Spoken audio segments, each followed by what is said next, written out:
25 వరకు నేర్చుతామని పట్టణం చేయవద్దు కోరుతున్నాను. జై బాబా. అవతాన్ మెహర్ బాబా की जय. జై బాబా. మేర్వాన్ బాబాజాన్ ద్వారా అనంత ఆనందమును, సాయిబాబా ద్వారా అనంత శక్తిని, ఉపాస్ని మహారాజ్ ద్వారా అనంత జ్ఞానమును పొందాడు. నారాయణ్ మహారాజ్ తాజుద్దీన్ బాబా అతనిని అవతరింప చేయడంలో ప్రత్యక్ష పాత్ర వహించినప్పటికీ అతను భగవత్ చైతన్యం పొందిన తరువాత సృష్టి చైతన్యంలోనికి దిగి వచ్చే సమయంలో పరోక్ష పాత్రను పోషించారు. సారాంశం ఏమిటంటే నారాయణ మహారాజ్ మరియు తాజుద్దీన్ బాబాలు మేర్వాన్ ను మానసిక భూమికల అంటే మెంటల్ ప్లేన్స్ గుండా కిందకు దించారు. సాయిబాబా దివ్య శక్తులతో కూడిన అనంత శక్తికి స్థానమైన 4వ భూమిక నుండి క్రిందకు దించాడు. అంతేకాదు 3 సూక్ష్మ భూమికలు నుండి కూడా సాయిబాబాయే మేర్వాన్ ను కిందకు దించాడు. ఉపాస్ని మహారాజ్ రాతితో తన నుదిటిపై కొట్టినప్పుడు మేర్వాన్ కు 2 ఏళ్ల తర్వాత మొదటిసారిగా లేసమంత స్థూల చైతన్యానుభవం కలిగింది. 5గురు సద్గురువులు అవతారుని సృష్టిలోకి తీసుకురావడంలో ప్రత్యక్షంగానో లేక పరోక్షంగానో పాత్ర పోషించారు. వారి ముఖ్యమైన పాత్ర విజ్ఞాని సంస్కారాల ముసుగును అవతారణపై వేయడం, తరువాత భగవత్ చైతన్యాన్ని తిరిగి అతనికి ఇవ్వడం, తదుపరి వెనకకు తీసుకువచ్చి అన్ని భూమికల గుండా అన్ని చైతన్య స్థాయిల గుండా క్రిందకు దించడం. మేర్వాన్ ను అలా అన్ని భూమికల యొక్క అన్ని స్థాయిల గుండా దించడంలో ఉపాస్ని మహారాజ్ ప్రముఖమైన ప్రత్యక్ష పాత్ర పోషించాడు. ఉపాస్ని దగ్గర గడిపిన 7 సంవత్సరాల కాలంలో మేర్వాన్ భగవత్ చైతన్యాన్ని నిలుపుకుంటూనే పూర్తి మానవ చైతన్యాన్ని తిరిగి పొందాడు. ఒక సాధారణ మానవుడికి స్థూల ప్రపంచ చైతన్యము మాత్రమే ఉంటుంది. భగవత్ చైతన్యము గురించి ఏమాత్రం తెలియదు. అటువంటి వ్యక్తికి భగవంతుని యొక్క నిజ స్థితి గురించి లేసమంత కూడా తెలియదు. మొదటి 3 సూక్ష్మ భూమికలలో ఉండే ముముక్షువుకు భగవంతుని శక్తులు గురించి తెలుస్తుంది. 4వ భూమికలో ఉన్న వాడికి భగవంతుని యొక్క అనంత శక్తి గురించి తెలుస్తుంది. మానసిక ప్రపంచానికి చెందిన 5వ భూమికలోకి పురోగమించిన ముముక్షువుకు భగవంతుని యొక్క అనంత మనస్సు గురించి తెలుస్తుంది. 6వ భూమికలోకి అడుగుపెట్టిన నిజమైన సాధు పురుషుడు భగవంతుని యొక్క అనంత అస్తిత్వాన్ని వీక్షిస్తాడు. కేవలం 7 భూమికలలోనున్న పరిపూర్ణుడైన వ్యక్తికి తానే భగవంతుడును అనే అనంత చైతన్యం పూర్తిగా అనుభవంలోకి ఉంటుంది కనుక అతని మాత్రమే యథార్థంగా భగవంతుని గురించి తెలుస్తుంది. భగవదానుభవం ఒక్కసారి పొందిన తరువాత అది శాశ్వతంగా నిలిచి ఉంటుంది. భగవత్ చైతన్యము 3 ప్రపంచాలలో దేని వలనను ఏ పరిస్థితి వలనను ఏమీ ప్రభావితం కాదు. స్థూల, సూక్ష్మ, మానసిక మగు ఆత్మ యొక్క అనంత తత్వంలో స్వయం సిద్ధమై అలరారు నిరంతర వినూత్న అనుభవ విశేషంగా 7వ భూమికలోకి అడుగిడిన వ్యక్తి భగవదానుభవాన్ని అనుభవిస్తూ ఉంటాడు. కానీ భగవత్ చైతన్యం కలిగి ఉన్న వ్యక్తి ముల్లోకాల్లోనూ విశ్వ కార్యక్రమం చేయవలసి వచ్చినప్పుడు ఆ వ్యక్తికి 3 లోకాల యొక్క చైతన్యం ఉండి తీరాలి. అట్టి స్థితియే సద్గురువులు మరియు అవతారుని చైతన్య స్థితి. స్థూల చైతన్యం పొందాలంటే 7 దశలను దాటాల్సిందే. ఆ 7 దశల వివరణ విడివిడిగా సాధ్యం కాదు. ఒక వ్యక్తి 7వ భూమిక నుండి 6వ భూమికలోకి దిగాలి అంటే 7వ భూమిక చైతన్యం నిలుపుకునే అలా చేయాలి. ఉదాహరణకు ఆ వ్యక్తి పూర్తిగా స్థూల చైతన్యంలోకి దిగి పరిపూర్ణ సద్గురువైనప్పుడు 7 భూమికల యొక్క చైతన్యాన్ని నిలుపుకుంటాడు. సాధారణ మానవ చైతన్యం తిరిగి పొందటం అంటే అనంతతత్వమే అయినా దివ్యత్వపు శిఖరాన్ని నుండి 7 భూమికల ద్వారా దిగి రావడం అన్నమాట. దివ్య జీవ సాగరపు అగాధంలోకి దూకి భగవదానుభవం అనే మంచి ముత్యాన్ని సాధించి తిరిగి సాగరం యొక్క ఉపరితలానికి వచ్చి ఆ ముత్యాన్ని అందరికీ చూపడంతో సద్గురువుల యొక్క జీవితాల్ని పోల్చవచ్చు. కానీ అవతారుడు మాత్రం సాగరపు అగాధంలోకి ప్రయాణించాల్సి వచ్చిన అవసరం లేదు. కారణం దివ్య జీవం అనే మంచి ముత్యం ఎప్పుడూ అతని వద్దే ఉంటుంది. కానీ ఆ ముత్యాన్ని ప్రపంచానికి చూపించడానికి మేర్వాన్ షెరియార్ ఇరానీ అవతార్ మెహర్ బాబాగా పనిచేయడానికి స్థూల ప్రపంచం యొక్క చైతన్యాన్ని తిరిగి పొందాల్సి వచ్చింది. అవతారుడికి ఏకకాలంలో దివ్య చైతన్యానికి చెందిన ఏకత్వ అనుభవము, ద్వంద్వ చైతన్య అనుభవము ఉంటాయి. 7 భూమికల గుండా దిగి వచ్చే ప్రయాణం అవతారుడికి సద్గురువులకు భిన్నంగా ఉంటుంది. సద్గురువు కిందకు దిగి వచ్చినప్పుడు సృష్టిలోని సర్వస్వము, సర్వ ప్రాణులు, సర్వ విషయములు యొక్క చైతన్యము ఉంటుంది. అతడు సర్వస్వముతో ఏకమైన సర్వస్వం మాత్రము కాడు. అవతారుడు అలా కాకుండా తానే సర్వస్వము అయిపోతాడు. ప్రతి ప్రాణి పొందు ప్రతి బాధను కేవలం అవతారుడే అనుభవిస్తాడు. అందుచేత అవతారుడు దిగి వచ్చే ప్రక్రియ అనంతమైన వ్యధతో కూడుకున్నది. ఉదాహరణకు పిల్లలు తాజుద్దీన్ బాబాపై రాళ్లు విసిరి కొట్టి అతనిని బాధ పెట్టినట్లు కనిపించినప్పటికీ అతనేమీ బాధను అనుభవించలేదు. నిజానికి బాధను అనుభవించినట్లు నటించాడంతే. అదే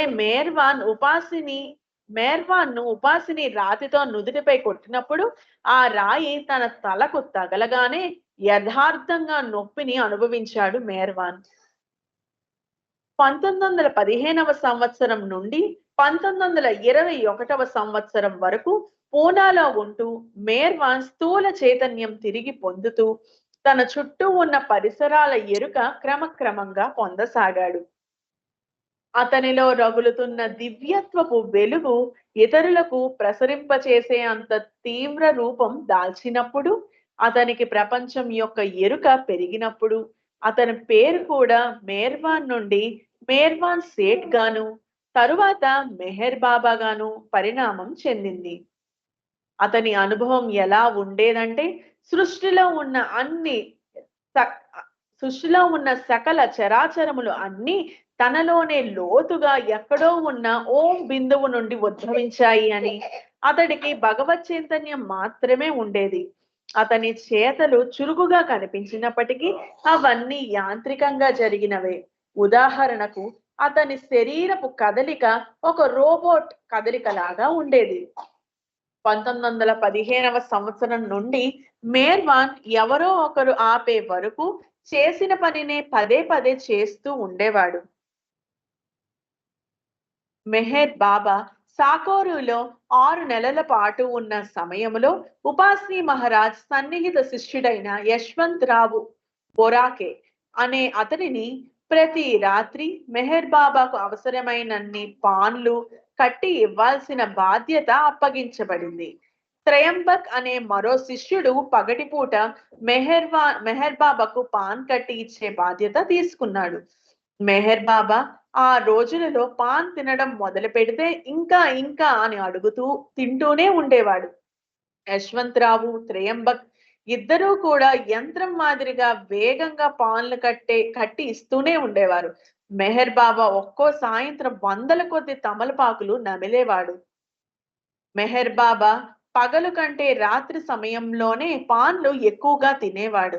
ఒకసారి యశ్వంతరావు మెహర్ బాబా కోసం పాన్లు కడుతూ అలసిపోయి కొన్ని నిమిషాల పాటు నిద్రలోకి జారిపోయాడు. సరిగ్గా అదే సమయంలో ఉపాసిని అటుగా వచ్చి నిద్రలో ఉన్న యశ్వంతరావును చూశాడు. అతనిని కాలితో తన్ని ఉపాసిని ఇలా మండిపడ్డాడు. మళ్ళీ నిద్రపోతూ నాకు కనిపించావో జాగ్రత్త.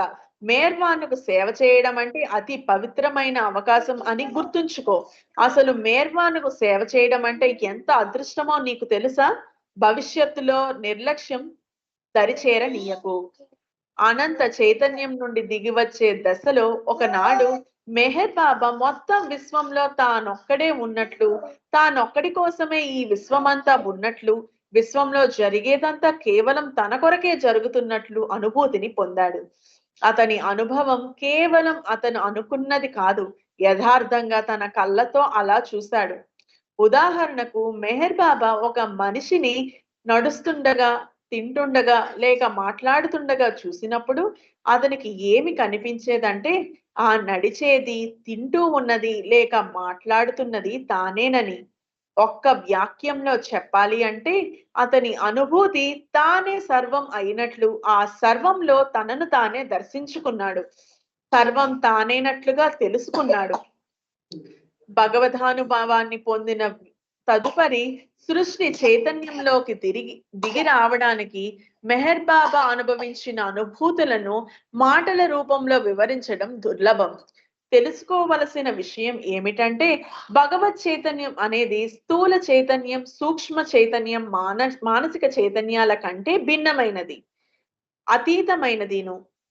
భగవత్ చైతన్య అనుభవమే భగవదైక్యతకు ప్రతీక. భగవదైక్యము అనేది సంపూర్ణ అస్తిత్వము, అనంతమైనది, శాశ్వతమైనది. యథార్థానికి అది మినహా మరేమీ లేదు. బ్రహ్మీభూత చైతన్య స్థాయి నుండి క్రిందకి దిగవచ్చు ముఖ్య దశలో మెహర్ బాబా అనుభవాలు ఇలా ఉండేవి.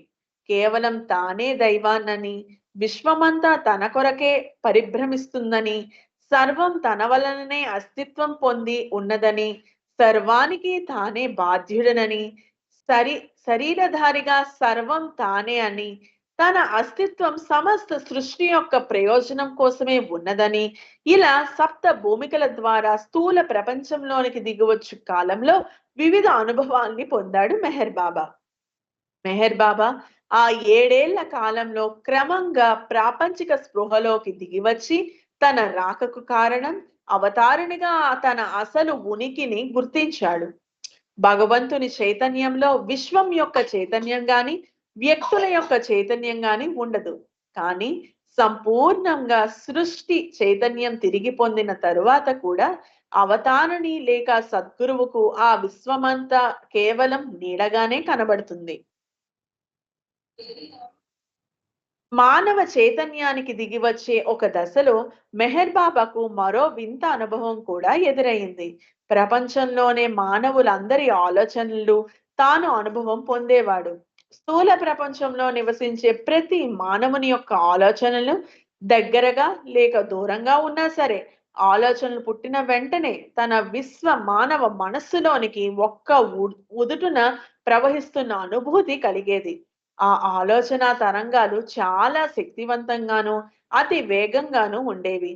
అందువలన వాటి ప్రభావాన్ని గురించిన వర్ణించడం అసాధ్యం.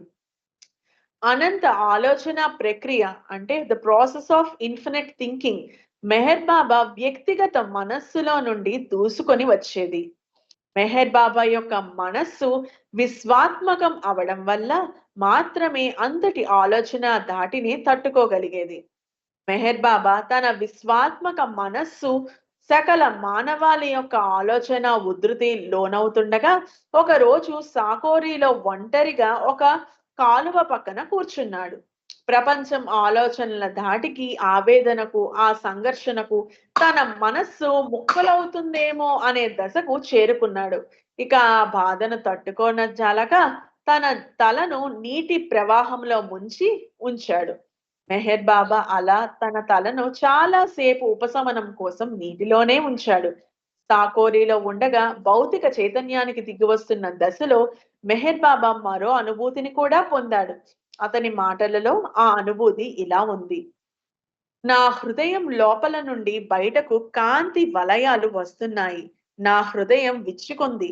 ఆ వలయాల్లోంచి లెక్కలేనన్ని కాంతి వలయాలు బయటకు విరజిమ్మబడుతున్నాయి. నా హృదయం నుండి ఎన్నో విశ్వాలు వెలువడుతున్నాయి. ఒక్కో విశ్వానికి విడివిడిగా లెక్కకు మించిన గ్రహాలు, సూర్యచంద్రులు ఉన్నారు.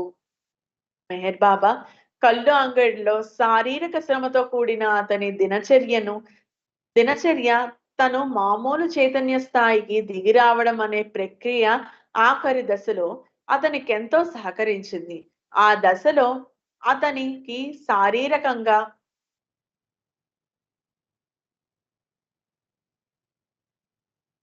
శారీరకంగా విపరీతమైన శ్రమకు లోనవ్వడం ఇష్టంగా ఉండేది.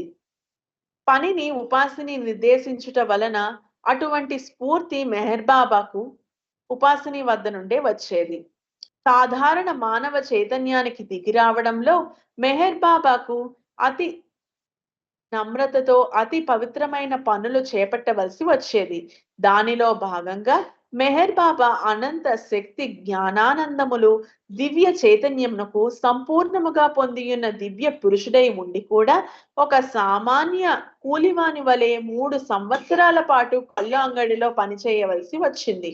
ఆ రోజులలో మెహర్ బాబా మరుగుదొడ్లు శుభ్రపరిచేవాడు, దుకాణంలో నేల ఊడ్చేవాడు, మురికి పట్టిన గ్లాసులు పాత్రలు శుభ్రం చేసేవాడు. ఇటువంటి సామాన్యమైన పనులన్నీ చేసేవాడు. ఒక సందర్భంలో బెహరంజీ తన గత స్మృతులను ఇలా వర్ణించాడు. ఒక్కోసారి కనుక మెహర్వాన్ సేట్ ఖాళీ సీసాల్లో కళ్ళు నింపడం మొదలు పెడితే ఇక కొన్ని గంటల పాటు ఆ అంగడిలో ఉన్న ఆఖరి సీసా కూడా నిండిపోయే వరకు ఆ పనిని చేస్తూనే ఉండేవాడు. అది దుర్గంధభరితమైన పని అయినప్పటికీ అతను మాత్రం చాలా శ్రద్ధగా చేసేవాడు. అక్కడికి వచ్చే ఖాతాదారులలో ఎక్కువ శాతం బీదవారు, మొరటు పురుషులు, చదువు రాని వాళ్ళు, మురికి చింపిరి బట్టలలో ఉండేవాళ్లే. వారి భాష కూడా అసభ్యంగాను అనాగరికంగాను ఉండేది. చాలా మంది బాగా త్రాగిన తరువాత దుకాణంలోనే నేలపై ఉమ్మేసేవారు. మేర్వాన్ ఆ నేలను శుభ్రం చేస్తూ ఉండేవాడు. ఎంత త్రాగుబోతునైనా సరే మేర్వాన్ ఆదరించి లాలించేవాడు. ఆ కళ్ళు అంగడే మెహర్ బాబుకు పవిత్రమైన సేవ చేసే అవకాశం కలిగించింది. అతనికి కళ్ళు అంగడితో పని పూర్తి కాగానే పూనా నగరంలో మద్య నిషేధం అమలులోకి వచ్చింది. మద్యం దుకాణాలపై నిరసనలు వెల్లువ పెరిగింది. విశ్వంలో మానవుని ఊహకందని ఎన్నో ప్రపంచాలు ఉన్నాయి. కానీ భగవదానుభవాన్ని పొందిన వారు మాత్రం మానవులు నివసించే 18,000 గోళాలే కాకుండా పరిణామ దశలోని ఇతర జీవరాశులు జీవించే వేల గోళాలను సైతం చూడగలరు. 1921వ సంవత్సరంలో ఒకనాటి రాత్రి ఉపాస్ని మహారాజ్ సమక్షంలో మెహర్ బాబా ఒక్కడే కూర్చొని ఉన్నాడు.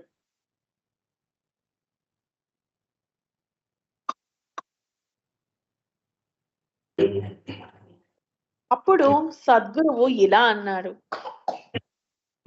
నా శక్తులతో విశ్వాంతరాలలో ఉన్న అన్ని గ్రహాలను లెక్కించగలను. దానికి కావలసిందల్లా ఒక బిందువుపై దృష్టిని కేంద్రీకరించగలగడం. అలా అంటూనే ఉపాసిని ఒక విశ్వం తర్వాత మరో విశ్వాన్ని లెక్కించడం ప్రారంభించాడు. కానీ విశ్వాల నిరంతరం మాటలకు అందని అత్యంత వేగంతో తిరుగుతూ ఉండటం వలన వాటిని లెక్కించడం పరిమితమైన మానవ మనస్సుకు శక్తికి మించిన పని. ఉపాసి విశ్వాలను లెక్కించడం మొదలుపెట్టిన కొద్దిసేపటికి మెహర్ బాబా ఉపాసిని లెక్క పెట్టడం ఆపమని హెచ్చరించాడు. అలా ఆయనను వారించినచో సద్గురువు మరికొద్ది క్షణాలలోనే శరీర త్యాగం చేయాల్సి వచ్చేది. బాబా ఉపాసితో ఇలా అన్నాడు. నేను కూడా విశ్వం ఉన్న గోళాలను లెక్కించడానికి ప్రయత్నిస్తాను. అతను అలా లెక్కించడం ప్రారంభించగానే మహారాజ్ అతనిని వారించి ఆపాడు. అలా కానిచో కొద్ది క్షణాలకు మెహర్ బాబా తనువు చాలించి ఉండేవాడు. లక్షలాది సంఖ్యలలో ఉండే విశ్వాలను చర్మ చిక్షువులతో ఎవరు మాత్రం లెక్కించగలరు? పరిపూర్ణులైన ఆ ఇద్దరి మధ్య ఆ క్రీడ వెనక దాగిన మర్మమేమిటో ఎవరికి తెలుస్తుంది? ఒకసారి తాను ఒక చూపులో మొత్తం విశ్వాలన్నిటినీ చూడగలుగుతున్నానని ఉపాసిని అన్నాడు. తాను మాత్రం మొత్తం విశ్వాలన్నింటినీ చూడగలుగుతున్నానని, అంతేకాకుండా ప్రతి వివరాన్ని స్పష్టంగా చూస్తున్నానని మెహర్ బాబా చెప్పాడు. మెహర్ బాబా సాంకేతికలో గడిపే రోజులలో తన కొడుకు పూనా తిరిగి రావడం లేదని షిరీన్ చాలా బాధపడేది. ఆమె బాబాజాన్ వద్దకు వెళ్లి తన కొడుకు తన ఇంటికి ఎప్పుడు తిరిగి వస్తాడని అడిగేది. బాబాజాన్ కొనుగుతూనే నా ముద్దు బిడ్డడు అని బదులిచ్చింది. షిరీన్ కోపంతో అతను నీ బిడ్డ కాదు నా కొడుకు అని అరిచింది.